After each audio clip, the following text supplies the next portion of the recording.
3 million Australians are losing $740 a year on unused gym memberships. But it's not the only thing we are wasting our money on. Let's check with finance expert Michelle Maynard. Hi, Michelle. Hi. What are the biggest money wasters? It's really those little things that we've signed up for that we no longer need. So streaming services, gym memberships, subscriptions that we no longer use. Those really small things do add up. And the hard part is we're a tap and go or a subscribe and forget society. So we never actually really keep a track of where our money's going.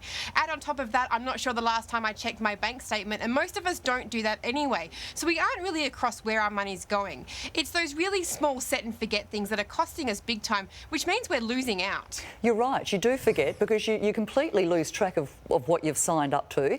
So how can you actually boost your bank balance by recouping some of that wasted expenditure then? So Josh Frydenberg, our Treasurer, said today our savings have boosted by $200 billion in the past 12 months. So some might say we're not really bad at saving, and we're not, but what we're bad at is spending. So basically what we need to do is go onto our internet banking or get our last 3 months of bank statements and have a look at the transactions that come up. There might be some regular things on there that you didn't actually were aware that you're spending your money on, subscriptions you no longer need. So call them up, cancel them if you don't need them anymore. But another thing to do is look at where you're regularly spending your money, things you're choosing to do, eating out, taking rideshare, getting that coffee on the way to work.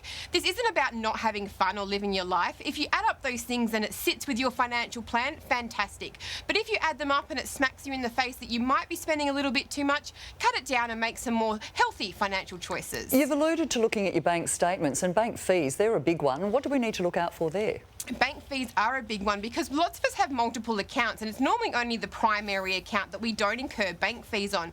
So again, it's about checking what's happening with your finances. Look at all of your bank accounts and see if you are incurring a fee. Some other banks do have fee-free options. Your bank might have a fee-free option, but it might not be the one that you're using. So call them up and see if there's something that they can offer you, which means you're not going to be paying that $5 or $10 per month, because it does all add up.